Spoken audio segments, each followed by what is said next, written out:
سرحد بن جائے، لیکن نہیں، یہاں امتیازات ہوتے ہیں، بورڈ کے ایگزام ہوتے ہیں، اور پھر اس کے اندر میں مارک لسٹ نکلتی ہے اور ایک معیاری ہوتے ہیں۔ اسی طریقے سے دنیا کے اندر میں بھی جنہوں نے برائی کی اس کو سزا دینا چاہیے۔ اس کے ذمہ میں ہم نے کہا تھا کہ آپ سزا بھی دو گے تو کتنی دو گے؟ اگر کسی نے ایک کو قتل کیا ہے تو ایک کے بدلے میں ایک کو قتل کرنا تو سمجھ میں آتا ہے، لیکن کسی نے بم گرایا، اس زمانے میں جتنے افراد تھے سب کے سب ہلاک ہو گئے، اور نہ جانے اس بم کے اثرات آنے والی نسلوں پر بھی پڑ رہے ہیں۔ تو پھر ایسی صورت میں جیسے ہیروشیما وغیرہ کا جو ہے ہم حالات سنتے رہتے ہیں، میڈیا کے ذریعے جو باتیں ہم تک پہنچتی ہے، تو ایسی صورت میں اگر اس کی سزا میں بھی اگر آپ خالص اس کو قتل نہیں کر رہے ہو تو پھر یہ انصاف نہیں ہوا۔ تو ایک بندے کو مارنے کے بدلے میں ایک کو مارے وہ تو سمجھ میں آتا ہے، لیکن نسلوں کو جو اجاڑ دے اس کے لیے سزا بنا۔ اور بلکہ آپ نے میرے سے زیادہ تجربہ آپ رکھتے ہیں، معلومات آپ رکھتے ہیں۔ ہم نے اپنے بچپن میں سنا، میڈیا کے ذریعے جو بات ہم تک پہنچتی تھی کہ کبھی تو مجھے بھی پکڑا نہیں جاتا۔ ہاں، سنت کی اسمگلنگ ہو رہی تھی، ہاتھیوں کی دانت کی اسمگلنگ ہو رہی تھی، اور تیسیوں ساتھ گزر رہے ہیں، لیکن یہ کہ پکڑا ہی نہیں جا رہا ہے۔ ان سے منسلک ریاست کے اندر میں ایک بندہ ایسا تھا گزرا ہے کہ حکومت حالانکہ اس کو مجرم گردان کی ہے لیکن پکڑ نہیں پا رہی ہے۔ تو کبھی دنیا میں ایسا ہوتا ہے کہ مجرم بھی پکڑا نہیں جاتا، اچھے جائے گا سزا دی جائے۔ سزا تو بات کی بات ہے، جب پکڑا جائے گا تب جا کے سزا ملے گی، لیکن پکڑا ہی نہیں جاتا۔ لیکن اللہ وہ ہے کہ اللہ تعالیٰ کو کوئی ہرا نہیں سکتا۔ ہاں، یہ سات و زمین آسمان ان سے کوئی باہر نکل نہیں سکتا۔ یہ اللہ تبارک و تعالیٰ اور اعمال کا وزن جی اللہ کے نبی صلی اللہ علیہ وسلم نے ہر موڑ پر آخرت کی طرف متوجہ کیا ہے۔ ایک یہ ہے کہ اعمال کا وزن کیسے ہوگا اور کیسے بتایا جائے گا، انشاءاللہ اس کو بتا رہا۔ اللہ کے نبی صلی اللہ علیہ وسلم نے آخرت کو استعداد کیسے دلایا؟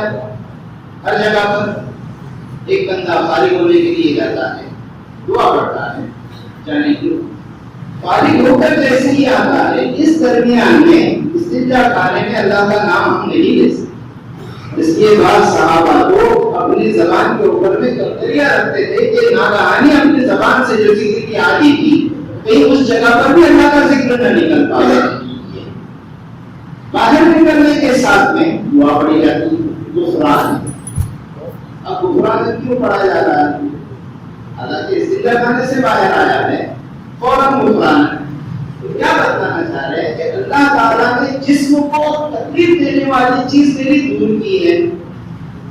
وہ اگر جسم کے اندر میں رکی رہتی، پانی ہے یا ایک غذا ہے، وہ اگر رکی رہتی تو پھر میرے جسم کو نقصان ہو جاتا، مختلف بیماریاں اسی سے، وہ بیماریوں کی آماجدہ ہے ان چیزوں پر رکنا۔ اللہ نے اس سے نجات دی، اور اس سے جو نجات دی ہے تو پھر ایسی صورت میں مجھے میری روح کو بھی نقصان پہنچانے والی ایک چیز ہے، وہ کیا ہے؟ گناہ ہے۔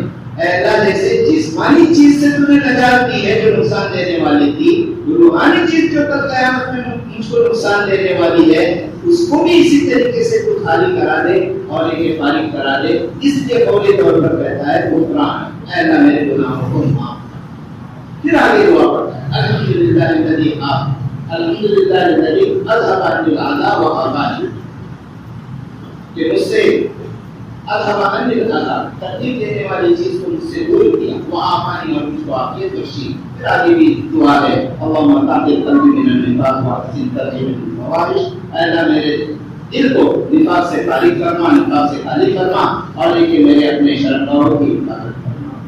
خواہشات تو یہاں بھی اللہ کے نبی صلی اللہ علیہ وسلم نے آخرت کا یاد دلایا، لفظ غفران۔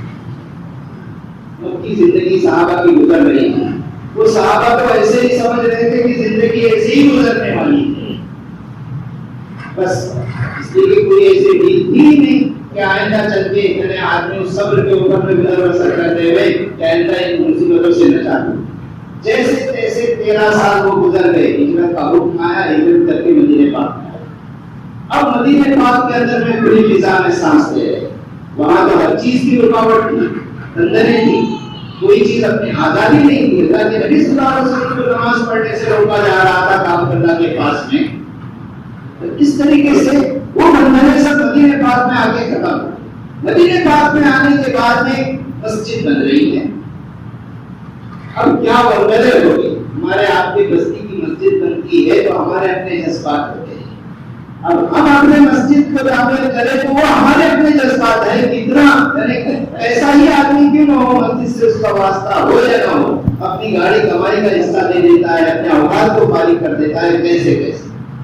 اب وہ صحابہ جو 13 سال کی بھٹی میں تب کر کے آئے ہیں اور مصیبتوں سے ہو کر آئے ہیں, جب کھلی سانس کے اندر میں اب وہ نماز پڑھنے والے ہیں, اس کے لیے مسجد کی تعمیر ہونے جا رہی ہے, تو اس میں کیا حوصلے ہو گئے.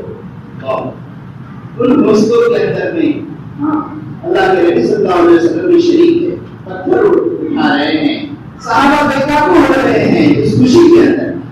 اللہ کے نبی صلی اللہ علیہ وسلم نے اس وقت بھی یاد دلایا ہے کس چیز سے, لا عیش الا عیش الاخرہ, کہ دنیاوی زندگی کا عیش کوئی عیش نہیں ہے مگر ایک آخرت کا عیش ہے. کہ اگر جینا ہے تو آخرت ہی کا جینا, یہ کوئی جینا نہیں. تم خوشی منا رہے ہو کہ ہم اپنی زندگی کے دور سے گزر کے آئے اور مصیبتوں سے گزر کے آئے, اب یہاں اپنے ماحول کے اندر میں جیے گے, عافیت کے ساتھ میں جیے گے, مسجد بن رہی ہے, خوب چیخ کھول کر کے اللہ کی عبادتیں کریں گے.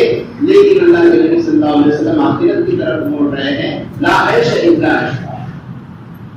اور ہم انصار والمہاجرہ, کہ اللہ رحم فرما انصار پر بھی اور مہاجروں کے اوپر بھی. یہ اللہ کے نبی صلی اللہ علیہ وسلم کا ہر کامی سے کہ جب بھی کسی خوشی کے اندر میں آدمی بے قابو ہوتا ہے تو اللہ کے نبی صلی اللہ علیہ وسلم آخرت کی طرف موڑ دیتے. اب آخرت کے اندر میں آزمائش تو دنیا کے اندر میں ہے, اعمال کو تولا جائے گا. نماز کے لیے میں بھی آیا ہوں, آپ بھی آئے ہیں, چھوٹے بچے بھی آئے ہیں آج کی جمعہ. اب انشاءاللہ جو نمازیں مقبول ہو جائیں گی ہم اس کو لے کر اللہ کی بارگاہ میں پیش ہوں. لیکن ہر ایک کو اپنی اس جمعہ کا اجر یکساں نہیں ملے گا. اس کے اندر میں 25 گنا 27 گنا جماعت کے ساتھ نماز پڑھنے پر کوئی تو آیا ہوگا ہاتھ پنکھا سے, کوئی آیا ہوگا کتنی مسافت سے, کتنے مجاہدوں کے بعد میں آیا ہوگا, تو اس کے اپنے مجاہدے ہیں, کئی کتنی مجبوریوں کے بعد میں آیا ہوگا. کوئی ہاسپٹل کے اندر میں آیا تھا اور اپنے مریض کو جیسا تیسا چھوڑ کر کے اس نماز کے اندر میں شامل ہوا ہے, تو فرق مراتب ہے کہ نہیں؟ تو یہ فرق کرنے والا کون ہے؟ اللہ کا. کہ کس کے عمل کے اندر میں کتنا وزن تھا, اخلاص تھا, اس اخلاص کی بدولت وزن ہوگا. ہم اس کو سمجھاتے ہیں. کبھی کبھی سائنس ایگزیبیشن میں جاتے ہیں تو واقعی طلبا حقیقت کو کھول کے رکھتے ہیں. مختلف اسکولوں کے اندر میں سائنس ایگزیبیشن رکھتے ہیں, اس میں جاؤ تو چیزوں کی حقیقتیں سمجھ میں آتی. کسی تحریر نے سوال بھی کیا تھا یہ کہ بھائی کل قیامت کے دن میں ایمان والوں کے اعمال کا تو اجر دیا جائے گا اور ان کا وزن ہوگا, اور کافروں نے اعمال کیے تو اس کا اجر نہیں ملے گا. یہ تو بیتوکی بات لگ رہی ہے, بیتوکی بات لگ رہی ہے. تو ایسا کیوں ہے؟ ایسا نہیں ہونا چاہیے. تو اس کو سمجھانے کے لیے الگ الگ خود اللہ قرآن میں کہہ رہے ہیں, لا نقیم لہ یوم القیامۃ وزنا, حالانکہ ونضع الموازین القسط لیوم القیامہ, کہ ہم میزان کو رکھیں گے قیامت کے دن تولنے کے لیے تاکہ انصاف ہو جائے. لیکن اللہ قرآن میں کہہ رہے ہیں لا نقیم لہ یوم القیامۃ وزنا, کہ ہم ان کا وزن ہی قائم نہیں کریں گے, کافروں کا وزن ہی قائم نہیں کریں گے. یہ کیوں ہوگا, کیسے ہوگا؟ عقل سے سمجھایا کہ تو ہمارے اپنے ممبئی کے اندر میں ایک جگہ ایسی ہے کہ جہاں آسمانی دنیا کو سمجھایا گیا ہے, کہکشاں کو سمجھایا گیا ہے. ایک کیبن بنی ہے, آپ جاؤ اپنا وزن وہاں, اس کیبن کے باہر لکھا ہوا ہے زمین, وہ ہر بھاشا کے اندر میں ہوگی زمین ہے, آپ جو بھی ہو. ایک کیبن کے باہر نام لکھا ہوا ہے چاند, ایک کے باہر لکھا ہوا ہے مہندی. آپ اس کیبن میں جاؤ اپنا وزن تولو, زمین جہاں آپ کی لکھی ہوئی ہے اس کیبن میں جاؤ اور وہاں اپنا وزن کتنا ہے وہ میٹر کے اوپر میں آ جاتا ہے کہ تمہارا وزن زمین کے اوپر میں کتنا. وزن جو بنتا ہے کسی چیز کا وہ مجھ سے زیادہ آپ جانتے ہیں, کشش ثقل کی وجہ سے. گریوٹی اس کو کہتے ہو کہ آپ زیادہ جانا اس کو. تو اس اعتبار سے جتنا ثقل بڑھے گا اتنا ہی وزن بڑھے گا چیز کا. اس اعتبار سے اگر آپ زمین کے اوپر اپنا وزن کر رہے ہو, مثال کے طور پہ آپ کا 40 کلو وزن بن رہا ہے, آپ دوسری کیبن کے اندر میں جاؤ